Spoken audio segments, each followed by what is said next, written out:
aqui para a malta. Não vejo nada, para. Já está ou não? Boa noite, o meu nome é Pedro Gabriel e na live de hoje vamos ter aqui a convidada especial, a Adriana. E para começarmos aqui a nossa live, hoje vamos falar um bocadinho da história da Adriana, vamos dar aqui um pouco o contexto para vocês também perceberem o que é que leva à mudança, o que é que leva também à prática da atividade física, principalmente para as mulheres, neste caso, e ela vai falar de algumas dificuldades que passou, como é que começou, vai falar aqui um pouco da jornada dela, vai falar das diferenças de determinados tipos de treino que experimentou e vai falar também de alguns mitos que já falámos aqui entre nós os dois e que nos deu para rir bastante. Alô, Sara. Também, se tiverem alguma questão para a Adriana, coloquem nos comentários. Ela está um bocadinho nervosa, ela está tão nervosa que até eu já estou a ficar nervoso. Segurem-me. E estão à vontade para participar nos comentários, para colocarem as questões. Eu tenho aqui um pequeno guião para me seguir, porque ela exigiu que eu fizesse o guião, senão matava-me, porque ela depois não sabia o que é que tinha para dizer, porque é uma coisa tão fácil fazer aqui um direto e ainda por cima está a fazer ao lado de uma pessoa que a compreende perfeitamente, porque os homens são assim, compreendem as mulheres assim de uma forma inacreditável. Mas vamos começar, já começou a entrar algumas pessoas, vamos começar aqui com a primeira questão, e a primeira questão vamos começar pelo início, porque é que começaste a treinar e qual é que foi a tua primeira experiência a nível do treino? Primeiro digo boa noite, não é? Então respondendo à tua questão. Eu comecei a treinar porque eu sempre fui muito magra. Eu desde nova que sempre tive complexo com as minhas pernas por ser demasiado magra. E então esse foi um dos principais motivos que me levou a treinar. Foi esse celulite, que embora fosse magra, eu sempre tive celulite desde os meus 17, 18 mais ou menos. E isso sempre me incomodou na zona dos glúteos. Eu usei 1001 cremes, 1001 coisas e nada resultou. Isso foi um dos motivos que me levou a começar nos treinos. Para além de ser magra, eu também tinha um bocadinho de barriga, não muito, mas tinha. E aquela barriguinha incomodava-me, era uma coisa que eu não gostava, e então decidi começar a treinar.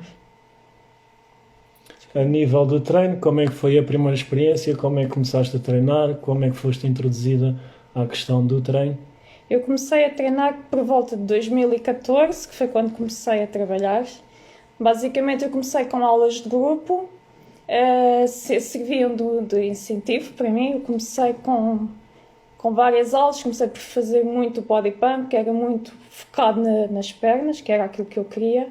O meu objetivo sempre foi mais as pernas, os glúteos, e então comecei com as aulas, tive uma boa evolução nos primeiros tempos, primeiro ano e meio mais ou menos, e consegui evoluir. Depois senti que estava a estagnar. E falo aqui na mudança de ginásio. Podes falar, aqui a introdução ao treino do ginásio. Depois foi por volta de 2017, 16, 17, foi 17. Tive desde 2014 até 2017 em aulas de grupo. Depois senti que já não estava a ter aquela evolução, porque era sempre o mesmo estímulo, sempre as mesmas aulas, sempre a mesma coisa, a mesma rotina, e acabei por estagnar. Já não tinha aquela evolução que queria. Senti uma evolução realmente ao início e depois deixei de ver evolução, pronto. Então decidi mudar, inscrevi-me num ginásio em que tinha uma sala de musculação e comecei. Quando cheguei lá não conhecia nada, não conhecia máquinas, não conhecia os treinos, não conhecia mesmo nada. Eu falo de... Dar aqui o parênteses para quem está a entrar, perceber o que é que estamos aqui a fazer. Estamos a falar um pouco da história da Adriana, como é que ela começou, porque é que começou, e falando aqui daquilo que é a imagem corporal e a autoimagem que temos de nós próprios, e muitas vezes é isto que nos faz começar aquilo que é a atividade física, principalmente em idades mais novas. E aquilo que nós temos que perceber é que não tem mal nenhum de nós almejarmos e termos determinados objetivos, mesmo que eles sejam estéticos, Porque a realidade é, nós quando fazemos as coisas para ter resultados. Não vale a pena dizer que apenas vamos treinar por causa da saúde, porque muitas vezes isto não acontece. E é ao termos resultados, é ao gostarmos de ver aquilo que estamos a alcançar, que nos vamos conseguir manter a nível do processo. E todos os hábitos que acabam-se por criar em idades mais cedo, também acabam-se depois por serem transmitidos para a vida adulta. E aquilo que acontece é, já são 6 anos, 7 anos, estamos em 2021, não parece? Mas estamos em 2021. Já são 7 anos que a Adriana treina, já é um hábito que ela tem incorporado. Para ela, se ela não treinar, acaba por ser mais prejudicial a nível do psicológico do que propriamente a nível físico. É quase como quem está habituado, quase que acaba por ser uma necessidade, e então nestes tempos de Covid, nestes tempos de confinamento, o treino acaba por ser uma ferramenta bastante importante para a nossa saúde e bem-estar psicológico. Mas, ao início, aquilo que aconteceu foi que começou a treinar para mudar esta parte da estética a nível visual, não gostava das pernas que tinha, já disse que era uma pessoa bastante magra e que apesar de ser magra tinha celulite, o que é normal porque isto também está relacionado com os hábitos alimentares e já vamos falar um pouco sobre isto também. E a nível da barriga acabava por ter uma pequena barriga, ou seja, acabava por ser daquelas mulheres que acabam por se inserir nas falsas magras, por assim dizendo. E estávamos a falar agora aqui da transição das aulas de grupo, porque foi aí que ela começou. Acaba por ser um ambiente mais social, acaba por ser um ambiente também mais de mulheres, por assim dizendo, o que acaba por ser uma estupidez, aquilo que eu já falei várias vezes aqui nas minhas lives e falo no meu Instagram, que a musculação ainda é vista, infelizmente, como algo para os homens e deveria de ser algo visto para todos, independentemente se é homem, se é mulher. E estas diferenças de género, infelizmente, ainda acontecem no século XXI e vamos falar agora aqui um bocadinho sobre isto. Perguntar aqui à Adriana como é que foi a experiência, como é que foi o contacto com a musculação, qual foi as diferenças que ela sentiu em relação às aulas de grupo e também que dificuldades acabou por ultrapassar a nível de contexto e como é que sentiu estas diferenças de género. Eu lembro-me que quando entrei para o ginásio de musculação, eu lembro-me que ia com aquela ideia que eu na altura seguia muito uma atleta, que é a Raquel Henriques. Ela competiu como bikini fitness e ela faz acompanhamentos e eu sempre a segui, sempre tinha como objetivo o físico dela, ou seja, o físico dela era um dos meus objetivos. E quando entrei para o ginásio, aquilo que eu disse aos instrutores, porque eles no início eles fazem sempre eles facultam-nos sempre um plano de treino, que é na frente tens um plano e no verso tens outro. Eu ia de segunda a sexta, basicamente eu na segunda fazia treino de superiores, na terça treino de inferiores, quarta voltava a fazer o mesmo treino de superiores e sempre assim, era sempre repetido. Eu basicamente tinha 2 tipos de treinos diferentes. Fazia e alternando, pronto, não tinha mais, porque era aquilo que me tinha sido dado. Eu lembro quando cheguei lá eu não sabia nada, andava sempre de volta dos instrutores para me ensinarem, para me explicarem como é que as máquinas funcionavam, o que é que aquilo trabalhava, porque realmente eu não conhecia mesmo nada e tinha muitas dúvidas. E uma das minhas principais dúvidas era também no tempo de descanso. Eu lembro-me que me diziam que sempre que treinava superiores, o tempo de descanso estava nos 30 segundos. Então lá estava eu a contar pelo relógio, os 30 segundos, entre séries, e era isso que eu fazia. E no treino de pernas o que eu fazia era 45, porque diziam que o ideal para ter resultados eram os 45 segundos e era isso que eu seguia à risca. E então sinto que, ao início sentia muito que realmente conseguia fazer, porque também não colocava muita carga, então ainda conseguia fazer. Mas lembro que tinha treinos em que ainda não tinha chegado ao fim e que já não conseguia mesmo mais. Eu lembro-me de ouvir os instrutores dizerem: mais vale ir para casa porque já estás cansada e já não estás a render nada, às vezes menos é mais. E eu insistia que tinha que terminar o plano, porque estava lá e eu tinha mesmo que o concluir. E não ia, e ficava lá e já não fazia nada de jeito, mas ficava o treino até ao fim e saía de lá. Às vezes nem saía com aquela sensação que tinha trabalhado tudo corretamente, mas ao menos saía com a sensação que tinha feito os exercícios todos do início ao fim e que tinha feito o plano todo, mesmo que aquilo não fosse o mais correto.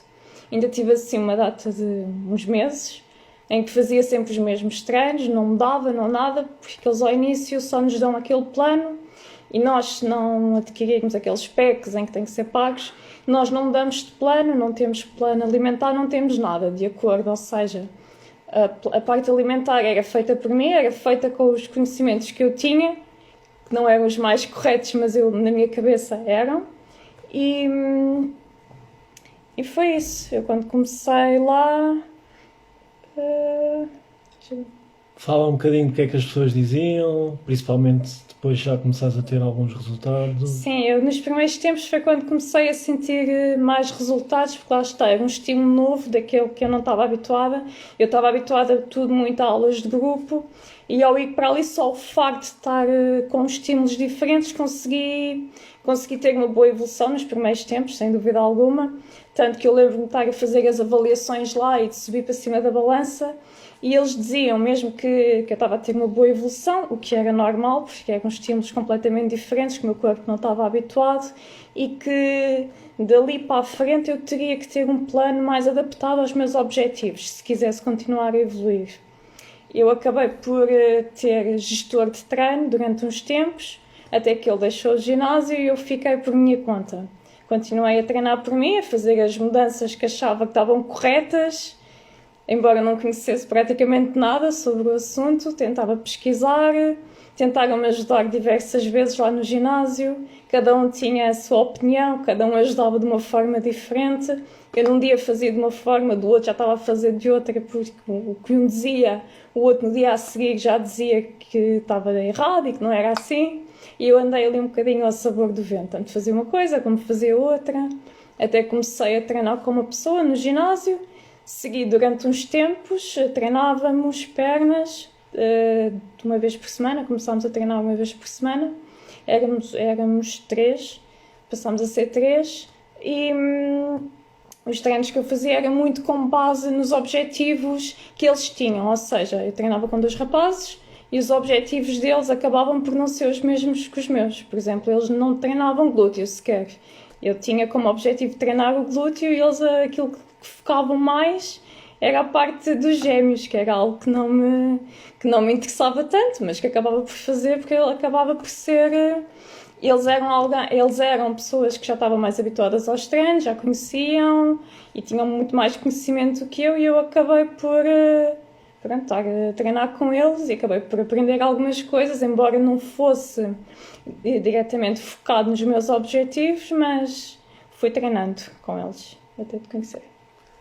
Falar aqui de uma coisa interessante que ela já tinha partilhado comigo que fazia, que era, tu ias mais cedo para o ginásio para fazer o quê?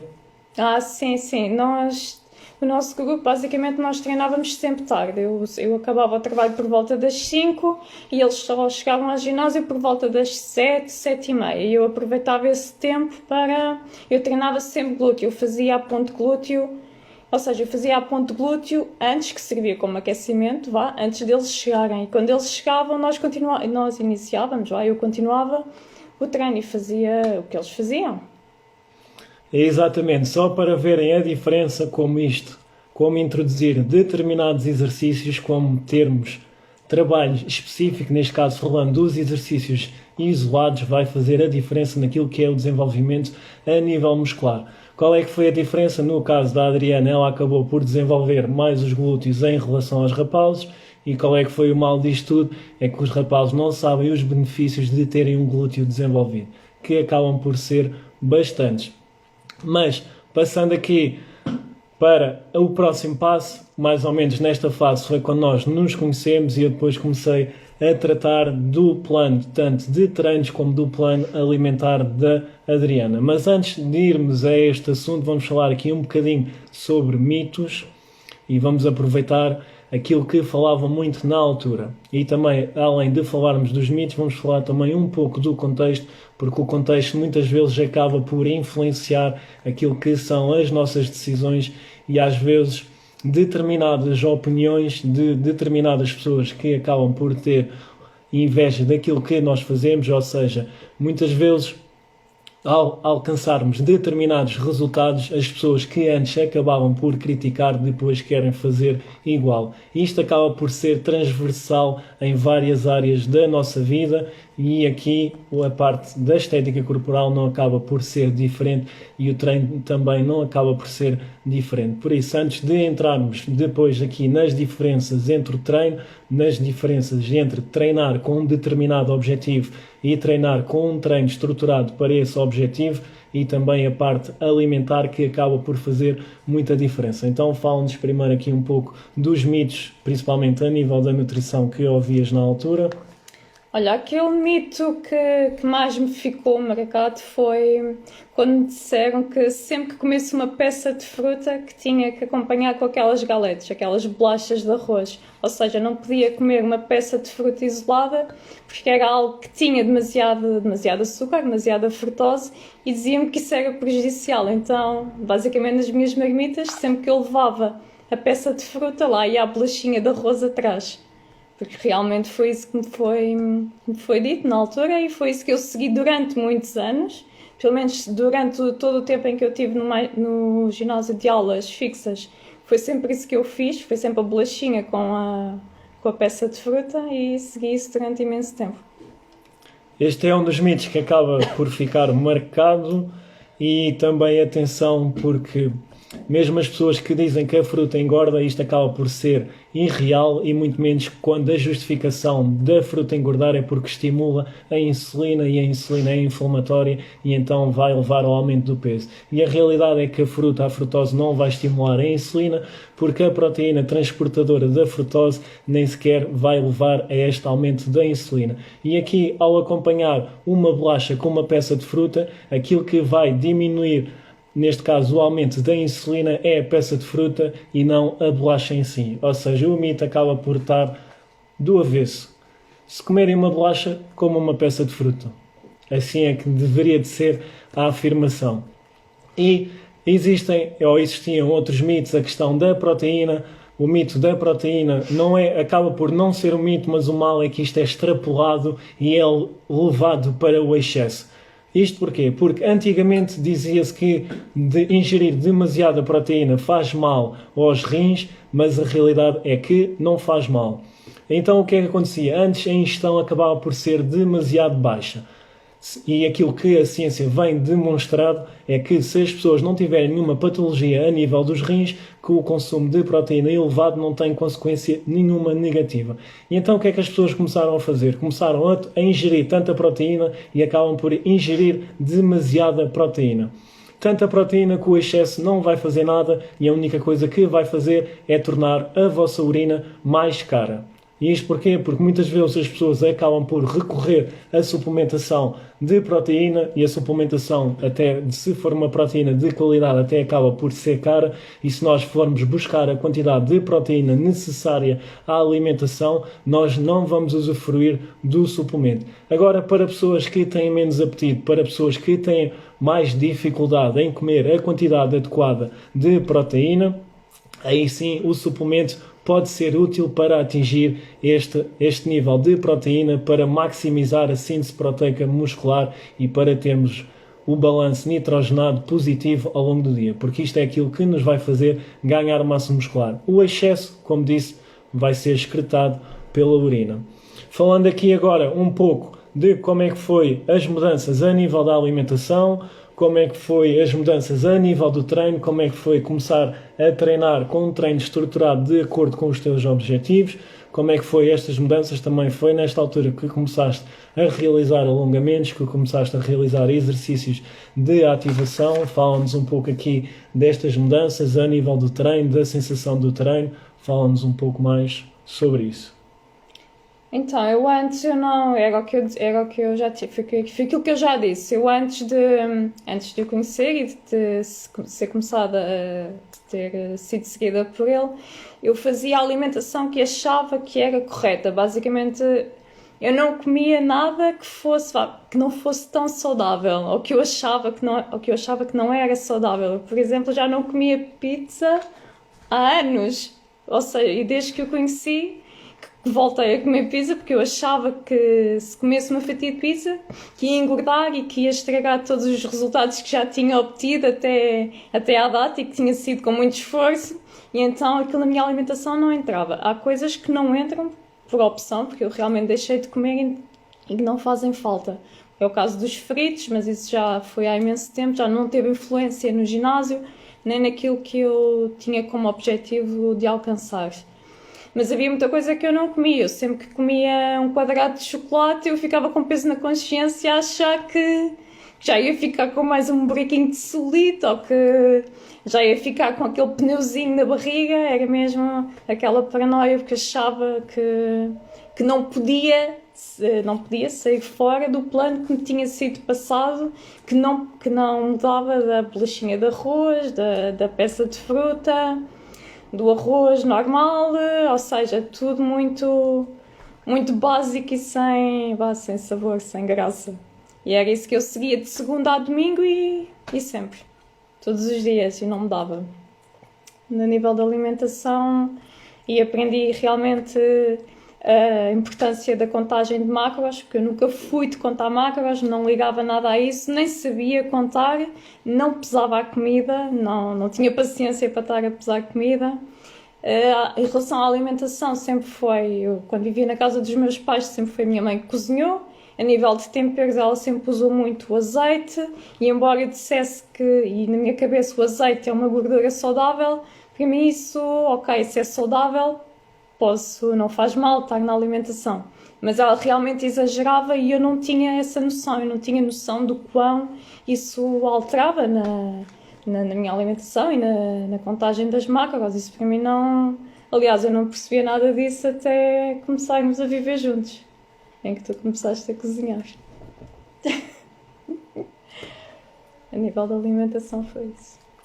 Ainda dizem que o lugar das mulheres é na cozinha e afinal eu é que passo lá a vida. Aqui em casa devemos estar com os papéis invertidos. Não, fora de brincadeiras, este acaba por ser um problema que muitas mulheres têm, e não são só as mulheres, atenção, que é a questão do achar que estamos a comer saudável, e muitas vezes, até quando falo com as pessoas, uma das mudanças que têm ou que dizem é que eu atualmente estou a comer saudável e não vejo resultados.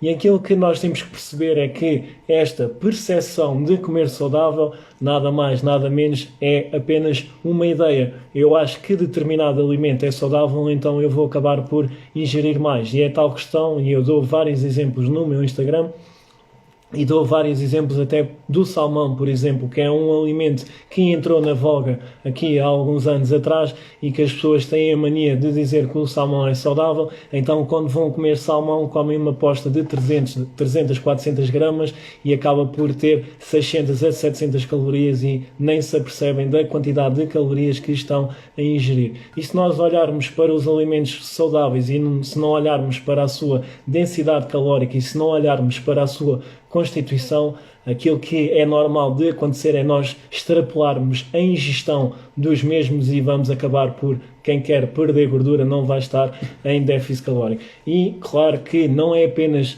calorias, não é apenas macros, há bastantes formas de nós melhorarmos a nossa alimentação.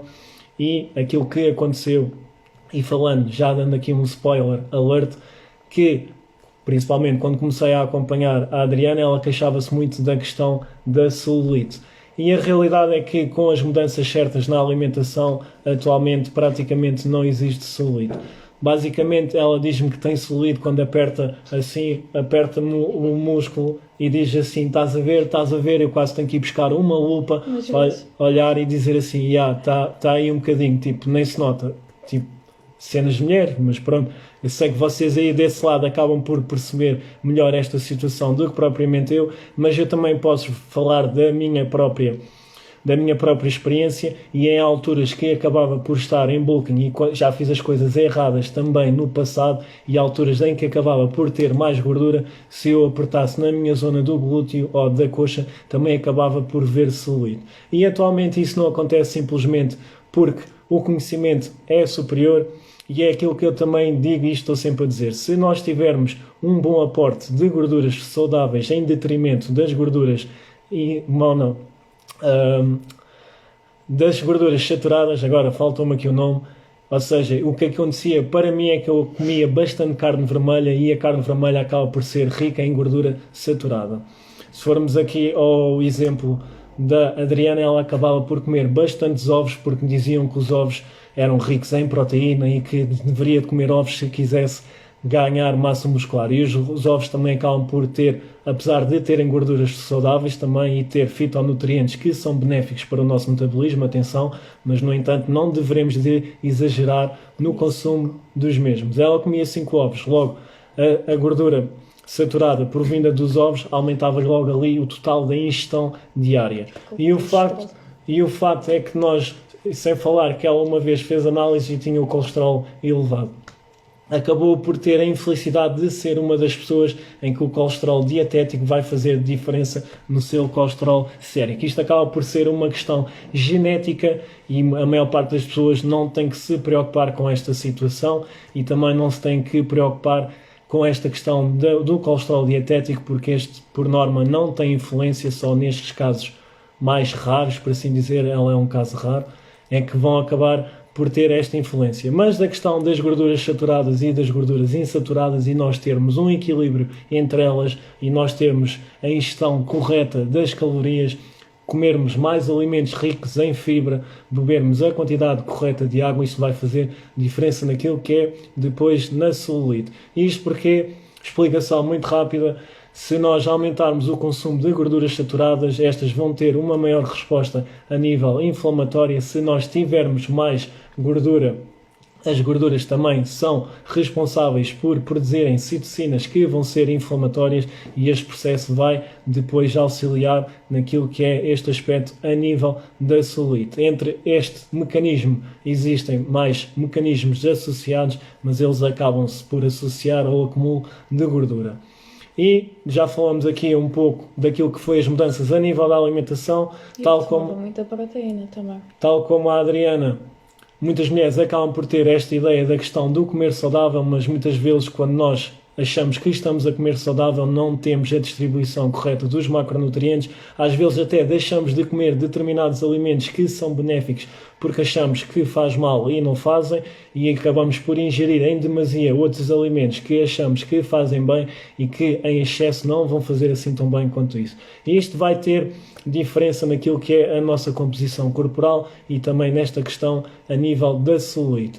E ela passou a ter uma alimentação mais equilibrada, ou seja, deixou de comer tantos ovos, ela também ingeria bastante proteína para o peso dela, ela começou a ingerir mais proteína, isto também permitiu-lhe começar a introduzir alimentos com maior aporte de hidratos de carbono, por exemplo, tu o pão sempre comeste, não foi? Não, o pão eu deixei de comer. Ela não comia pão e atualmente ela come pão todos os dias e ela pode dizer que antigamente tinha bem mais celulite do que tem hoje em dia.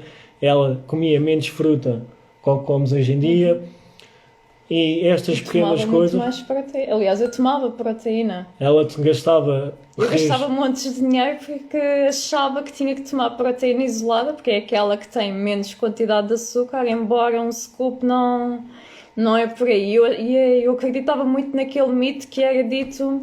Ou seja, tens que tomar proteína naquela meia hora depois do treino, senão não tens resultados. E eu seguia isso à linha. Eu acabava o treino e fazia o meu shaker e bebia. Então gastava montes de dinheiro em proteína isolada. Até que descobri que era isso que me fazia o acne. Porque eu sempre tive muito acne nas costas, que era derivado da proteína em pó, pronto, que me faz essa reação. E então basicamente no ginásio perguntavam muito... Ou seja, chegaram a afirmar mesmo que eu tomava esteroides porque tinha as costas assim cheias de borbulhas e afinal era só proteína em pó que me fazia acne. Atenção que isto não acontece a todas as pessoas, isto acaba por ser, lá está, as pessoas raras, como é o caso da Adriana, e acaba por ter esta reação à toma de proteína. Isto tem a ver com a questão de também a proteína elevar os níveis de insulina e para pessoas que têm uma melhor sensibilidade à mesma podem ter uma resposta a este nível e pode provocar aquilo que é o acne. No entanto, para a maior parte das pessoas não tem que se preocupar com esta situação.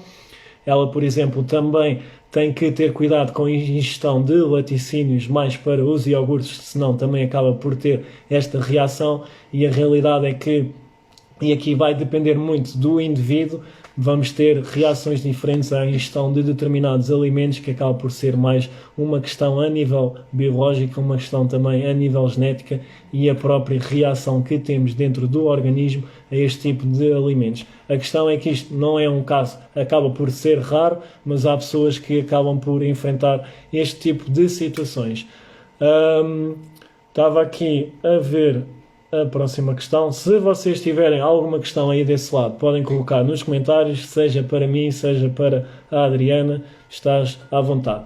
Ela também falou aqui na questão de, que tal como eu disse anteriormente, acabou por ser, ou dizerem que ela tomava esteroides anabolizantes, porque muitas vezes as pessoas, principalmente as mulheres, aqui falando mais das mulheres e não dos homens, as mulheres, e na altura que ela iniciou no ginásio, ainda estavam ou passavam muito tempo na passadeira e lá está, acabavam por fazer os treinos da forma errada, acabavam por fazer as coisas mal, passavam mais tempo a querer suar, a querer sentir o músculo a arder, do que propriamente fazer as coisas da forma correta, e depois quando olham para outras pessoas a terem resultados, acabam por ter este tipo de comentários que nem sequer deveriam ter. Isto na minha opinião.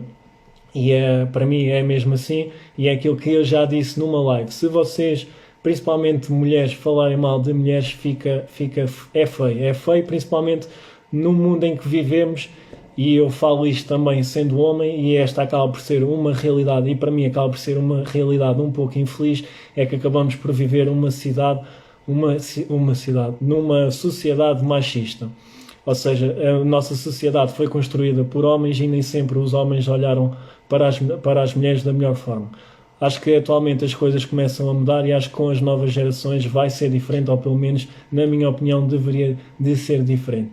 E fica feio quando temos uma mulher a tentar atingir determinado objetivo e temos outras mulheres a criticar ou a dizer que só consegue atingir esse objetivo porque tem determinados recursos, ou que passa demasiadas horas no ginásio, ou porque colocou silicone. Ou porque colocou silicone. Também chegaram a dizer este tipo de afirmação, e isto acaba por ser triste. Pelo menos na minha opinião, cada pessoa depois dá a ter a sua opinião, e acho que sim, nós devemos de olhar para as outras pessoas, acho que sim, nós devemos de ter modelos de comportamentos, acho que sim, podem olhar, por exemplo, as mulheres podem olhar para a Adriana e pensarem que gostariam de atingir este físico, e aquilo que têm que ter consciência é o comportamento que ela tem para atingir determinado físico, tudo aquilo que ela fez para atingir esse físico, e também pensarem se estão dispostas a realizar todo o trabalho que foi realizado para atingirem determinado físico. E depois também terem consciência que todos somos diferentes, temos estruturas diferentes, muitas vezes a nível biológico e estrutural acabamos por ter os próprios músculos, que são os mesmos, podem ser constituídos na sua constituição por determinado tipo de fibras, e uma pessoa pode ter mais fibras tipo 2 e a outra pessoa no mesmo grupo muscular pode ter uma distribuição de mais fibras tipo 1, e a pessoa com tipo 2 vai ter maior volume muscular do que a pessoa tipo 1. Isto acaba por ser um exemplo. Outro exemplo é, por exemplo, o tamanho ou o comprimento dos ossos. A estrutura óssea também faz diferença depois naquilo que é o comprimento muscular e, neste caso, aquilo que lhe chamam a barriga muscular. E, ou seja, para dar o exemplo, e muitas vezes, falando aqui um pouco dos homens, para não estarmos sempre a bater nas mulheres, bater entre aspas, atenção, por exemplo, homens que acabam por ter o braço mais comprido, muitas vezes o comprimento do bíceps acaba por ser maior e acaba por, apesar de ter o mesmo perímetro que outros homens que têm o braço mais curto, e acabam por ter o mesmo perímetro, e então o braço mais curto aparenta, de uma perspectiva estética, ser maior do que o braço mais comprido, e acabam por ter o mesmo perímetro. Outra coisa que influencia também é a densidade a nível muscular, e aqui a parte da barriga muscular, que é aquilo que lhes chamam a parte medial do músculo. Existem músculos que acabam por ter esta parte maior, e aquilo que acontece ao contraírem, acabam por ficar mais volumosos, e então parecem mais volumosos do que outros bíceps. Então, e aqui falando só aqui como pequenas estruturas dentro daquilo que são as próprias individualidades a nível de corpos diferentes, vão ter resultados diferentes. Então nós sim deveremos de ter modelos, como disse, deveremos de ter aspirações através destes modelos comportamentais, mas os resultados que nós vamos atingir, e espero bem que pensem assim, são os nossos resultados e nós devemos ficar felizes com os nossos resultados e nós devemos de olhar ao espelho e gostarmos realmente daquilo que vemos. Senão também não faz sentido nós estarmos a ter tanto esforço se não for para isso, se não for para vermos resultados, se não for para gostarmos daquilo que vemos ao espelho, porque a realidade é esta. Nós temos que gostar de nós próprios, porque se nós não gostarmos de nós próprios, dificilmente são as outras pessoas que vão gostar de nós. E a realidade é que se nós não gostarmos de nós próprios, também não vamos gostar das pessoas à nossa volta. E a relação que nós temos connosco próprios acaba por afetar aquilo que é a relação com os demais.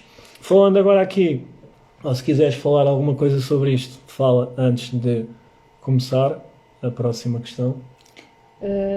Podemos falar das principais mudanças que tive a nível do treino. Sim. Uhum. Eu antes de ter os planos dele, eu nunca sentia, ou melhor, eu no início quando comecei a treinar nas aulas de grupo eu sentia os glúteos, mas foi durante ali uns 3, 4, 5 meses e depois deixei de sentir, ou seja, o meu corpo habituou-se àquele estímulo.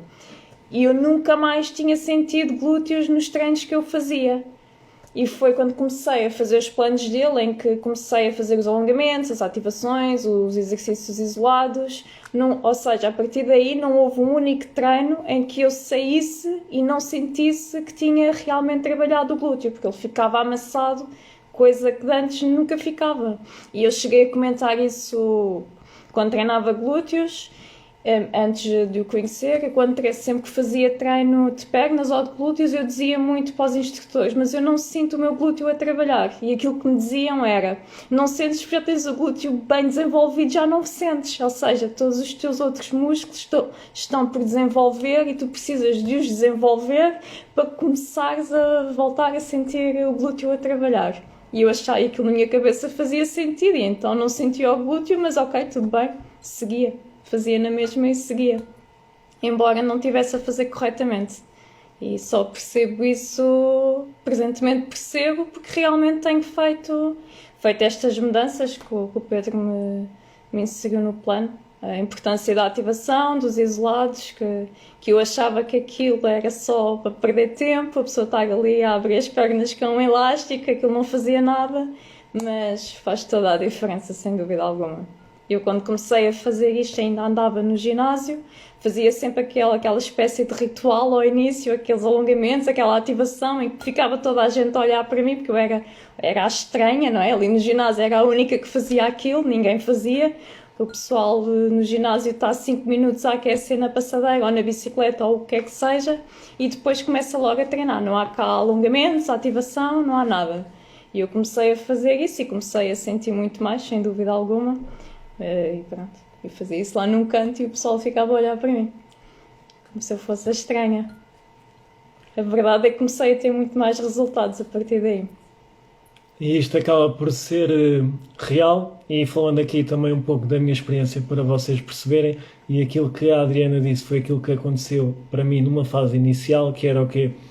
Eu chegava ao ginásio e fazia 5 a 10 minutos de passadeira, fazia 5 a 10 minutos de remo ou de bicicleta e depois ia fazer os exercícios. Isto já foi há mais de 10 anos, 12, 13, já foi à volta de 14 anos, só para terem uma ideia. E eu naquela altura, para vocês também perceberem aqui um bocadinho o contexto, eu por acaso nisto até somos idênticos, eu e a Adriana, eu era bastante magro e acabava por... Comecei a praticar atividade física, comecei a fazer flexões antes de entrar no ginásio e pratiquei vários desportos, antes de começar definitivamente na musculação. E acabei por eu joguei basquete durante 3 anos naquele período e acabei por fazer várias entorses a nível do tornozelo. E isto acabou por afetar a minha mobilidade naquilo que é os treinos de inferiores. E além disto, para como sou bastante alto, o meu desenvolvimento para a minha estrutura, mesmo os meus músculos paravertebrais, os músculos da lombar e mesmo a questão do core, eu acabava por treinar muito abdominal naquela altura, mas o resto do core não acompanhou o desenvolvimento. Então eu sentia bastante desconforto, por exemplo, nos treinos de membros inferiores. E na altura tinha mais condições para treinar inferiores do que atualmente e agora faço muito mais com o treino, só para perceber a diferença. E aquilo que eu também já partilhei, que eu tinha desconforto a fazer agachamento e evitava fazer o agachamento devido à lombar, também não tinha uma amplitude correta e ainda bem que com os anos de estudo consegui também melhorar a minha metodologia. Na altura acabava por fazer aquilo que me seguiam e ainda bem que nessa altura até acabava por haver instrutores que estavam connosco o tempo todo no ginásio e que acabavam por nos guiar desta forma, e eu aprendi também muita coisa na prática e nestes anos iniciais ao treino também aprendi muita coisa. Depois, com os anos, com a faculdade, com o estudo diário, acabei por aperfeiçoar aquilo que já sabia, também aumentei também o conhecimento e depois, quando comecei a trabalhar com mulheres, comecei a perceber claramente estas diferenças, estas dificuldades, a questão de sentir o glúteo nos treinos, principalmente para as mulheres que passam muitas horas sentadas. Este é um problema real e que muitas vezes vai impedir aquilo que é o desenvolvimento a nível do glúteo. E a Adriana aqui pode dizer a questão de sentir dores a nível das costas, de deixar de sentir estas dores. Atualmente não tem dores e na altura em que falava e comecei a acompanhar, ela queixava-se bastante de dores na lombar e ela achava que era uma coisa normal a seguir ao treino de agachamento. No dia seguinte sentir dor na lombar, achava que era algo normal. E a realidade é que a adotar os alongamentos, a ativação, melhorar a questão do glúteo médio, o glúteo máximo também, aumentando ali a estabilidade a nível da cintura pélvica, também melhorou bastante os exercícios a nível tanto do agachamento como do peso morto. Mesmo a própria progressão de cargas acaba por ser afetada e tudo isto acaba por ser benéfico depois também no desenvolvimento da massa muscular, e também ao desenvolvermos mais massa muscular também acabamos por perder mais gordura, se estiver de acordo com o plano alimentar, e mesmo a questão da celulite acaba por ficar para trás, ou seja, cada vez foi ficando menos e atualmente não há indícios dela, existe apenas alguns vestígios se apertarmos com força, aquilo que as mulheres gostam de fazer.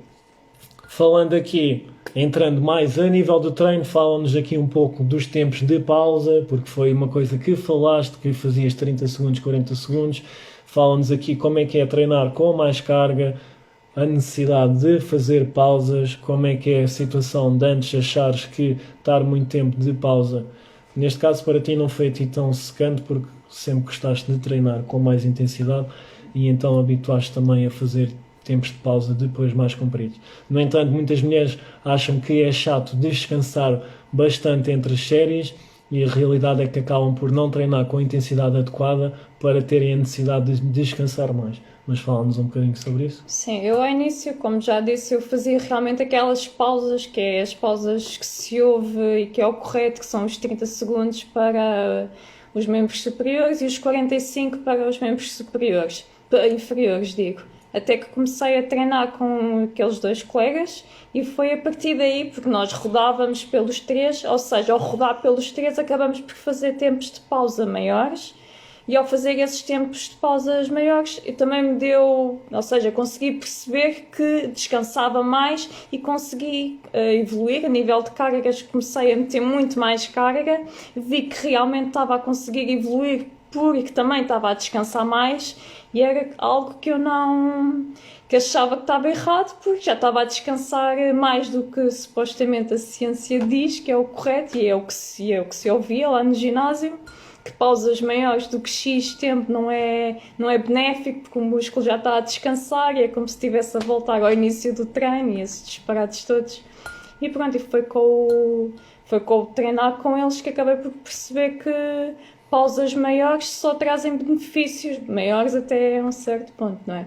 Mas se queremos realmente evoluir a nível de cargas, temos mesmo que que ter aquele tempo de pausa maior, senão vamos estar cansados e já não conseguimos evoluir como é suposto. Não, temos uma evolução mais lenta ou então nem conseguimos fazer o que é suposto.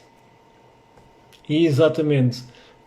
Para termos aqui uma ideia, para percebermos a explicação fisiológica, e muitas vezes a realidade é que diziam que deveriam de fazer descansos curtos porque isto iria aumentar o stress metabólico e achavam que o stress metabólico era o fator essencial para aquilo que é a hipertrofia muscular. Mas a realidade e aquilo que tem sido demonstrado pela ciência é que um dos principais fatores acaba por ser a tensão mecânica e esta é gerada pela magnitude da carga e pela duração da mesma.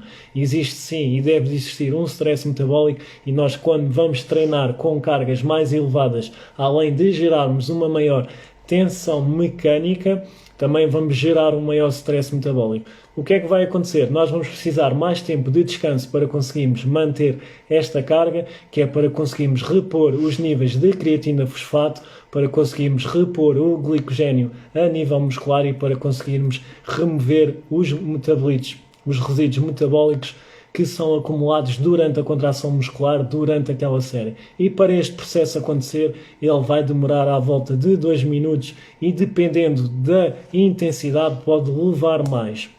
Então, por norma, para quem quer maximizar a hipertrofia muscular e para ter uma ideia, as recomendações atuais é no mínimo 90 segundos.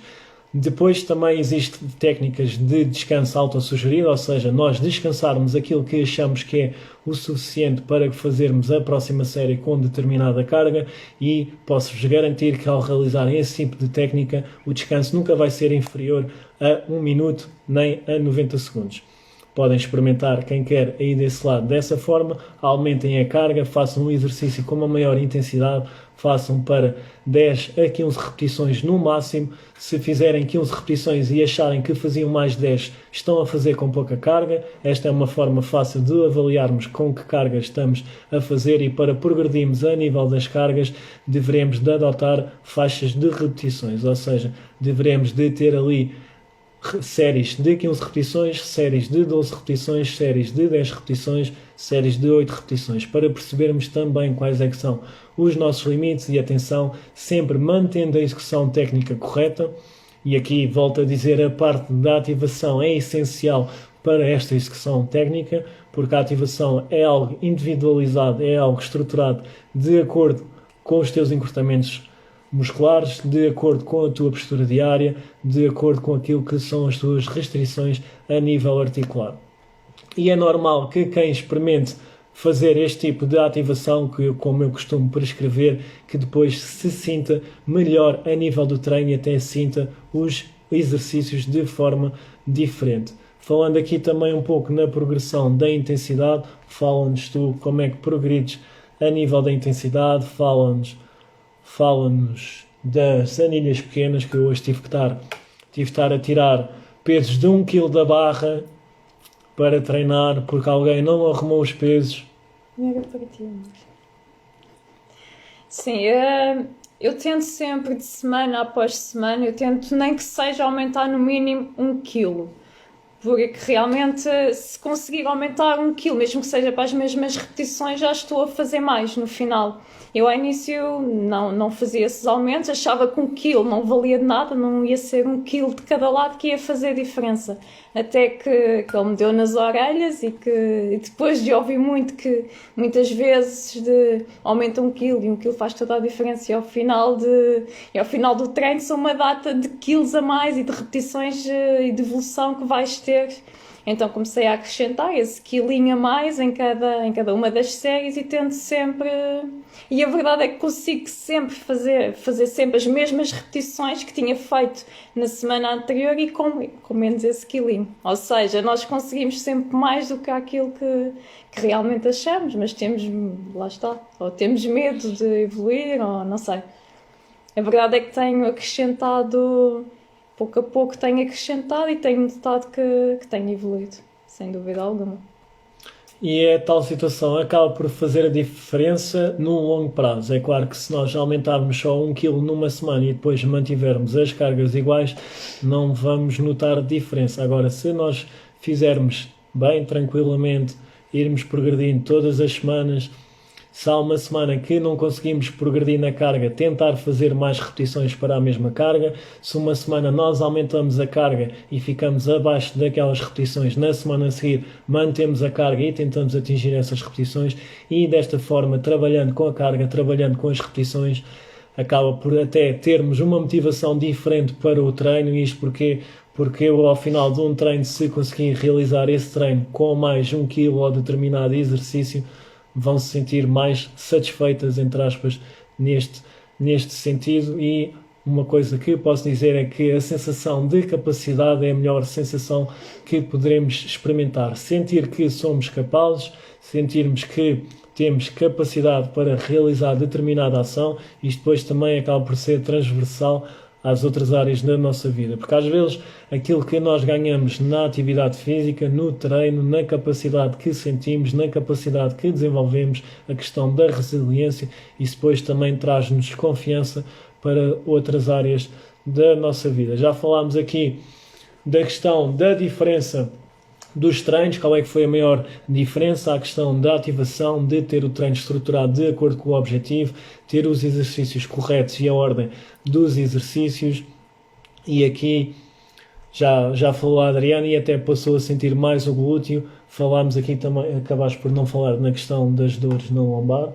Sim, ou seja, como eu sempre trabalhei no trabalho de escritório, passava 7 dias sentada, em que mal estava em pé, só mesmo quando ia à casa de banho é que me levantava, e então sentia sempre muito desconforto a nível da lombar. Tinha sempre imensas dores. Eu chegava à noite e não podia com tantas dores que tinha na lombar.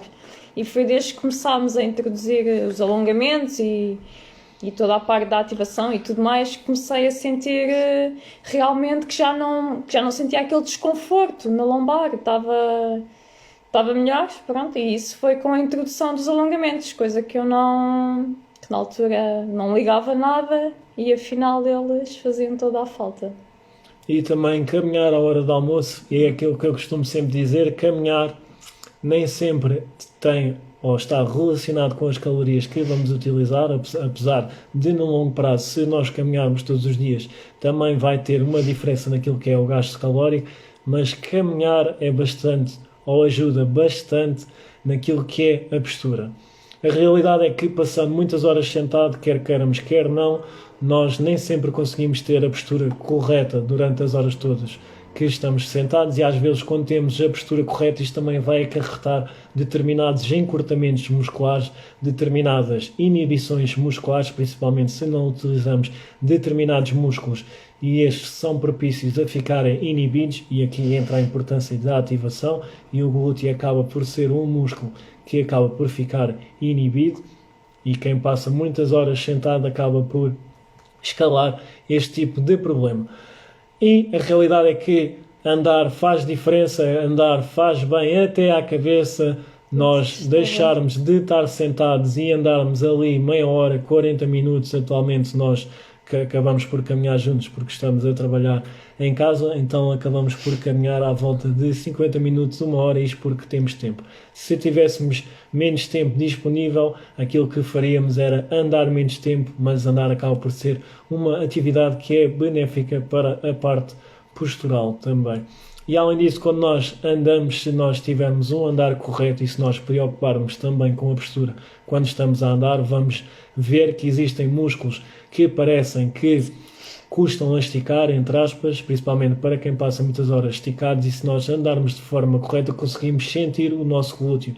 Isto porquê? Porque o glúteo é responsável pela extensão do quadril, e quando nós estamos a andar e estamos na posição em que o pé fica atrás, e se nós realizar este movimento, vou fazer com este dedo que é mais fácil, vamos imaginar que está aqui o nosso glúteo, e nós ao fazermos este movimento do andar e aqui a extensão do quadril, nós conseguimos sentir o nosso glúteo a contrair. E a realidade é que muitas pessoas, devido a não andarem e devido ao desuso, aquilo que acontece se andarem só uma vez por semana é que a probabilidade é que nem vão sentir o vosso glúteo. Mas a realidade é que para andarem da forma correta deveriam de sentir o mesmo. Aqui Falámos bastante aqui da experiência da Adriana, aproveitei também para trazer algum conteúdo para a live. Eu lembro quando tu disseste para começar a caminhar, eu detestava. Ou seja, ele quando disse que eu devia de caminhar, basicamente foi nas minhas horas de almoço. Eu tinha uma hora de almoço e ele dizia sempre, na primeira meia hora caminhas e depois almoças. Eu sei que os primeiros tempos aquilo foi horrível, eu detestava estar a perder aqueles 30 minutos a caminhar, tanto que comecei com 15 minutos, 20 minutos e achava aquilo uma perda de tempo. Eu olhava para o relógio e pensava, já não tenho estes 15 minutos de almoço, já vou almoçar a correr. E aquilo ao início realmente eu não gostava de estar a fazer aquelas caminhadas porque achava que era uma perda de tempo, até que se tornou um hábito e hoje vejo que realmente faz falta. E quando não vamos caminhar eu sinto toda a diferença, sinto muito mais tensão na lombar, sinto que não fui arejar, pronto, sinto toda a diferença. Acho que tu também, não é? Para mim é igual, ela chateia-me a cabeça e eu vou. Não, estou a brincar. Faz sim toda a diferença e ainda por cima eu era uma pessoa que passava muitas horas de pé com o meu trabalho e a realidade é que passar a trabalhar em casa demasiadas horas sentado, posso dizer que faz toda a diferença. Para quem tem trabalhos em que está demasiado tempo em pé, se estiver parado também vai fazer a diferença caminhar, mas para quem tem trabalhos que acaba-se por deslocar de um lado para o outro, esta situação já acaba por ser diferente. E é aquilo que eu costumo dizer, todos os planos devem de ser adaptados ao contexto, todos os planos devem ser adaptados para vocês, para a vossa rotina, para o vosso dia-a-dia. Não são vocês que têm que se adaptar ao plano. Ainda no outro dia estava a falar com a Adriana, hoje também tive em chamadas com algumas clientes e também falámos deste assunto, que muitas vezes são passados planos alimentares com XY de refeições que muitas vezes as pessoas não conseguem cumprir e acabam por falhar do plano, quando o ideal ou aquilo que seria suposto era o plano estar adaptado à realidade da pessoa. E se nós temos uma realidade em que devemos ou só temos disponibilidade para comer 4 vezes, o plano tem de ser elaborado para comer 4 vezes. Se estou numa realidade em que só consigo treinar 3 vezes durante a semana, quer dizer que o plano tem de ser estruturado para treinar 3 vezes da semana. De nada adianta vocês terem planos que não conseguem cumprir, porque isso vai apenas gerar frustração. E também aquilo que temos que ter em consideração é que nós devemos de realizar as coisas para também nos sentirmos bem, e se elas trazem-nos conforto e se trazem os resultados que tanto procuramos, devemos sim de seguir. Não sei se tem alguma questão aí desse lado, nós aqui já terminámos a questão do guião. Se tiverem alguma questão para a Adriana ou se tiverem alguma questão para mim, podem colocar nos comentários, porque senão a seguir vou tratar do jantar. Já sabem, aí desse lado sou eu que cozinho, eu é que sou a mulher cá de casa. Tens muito jeito, amor.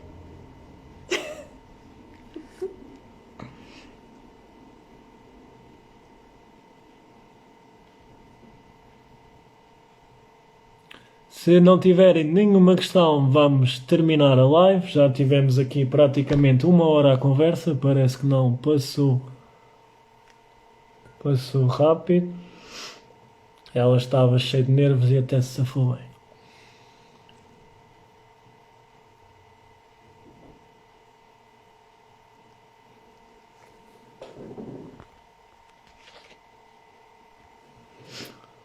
Por acaso não sei o tamanho do delay.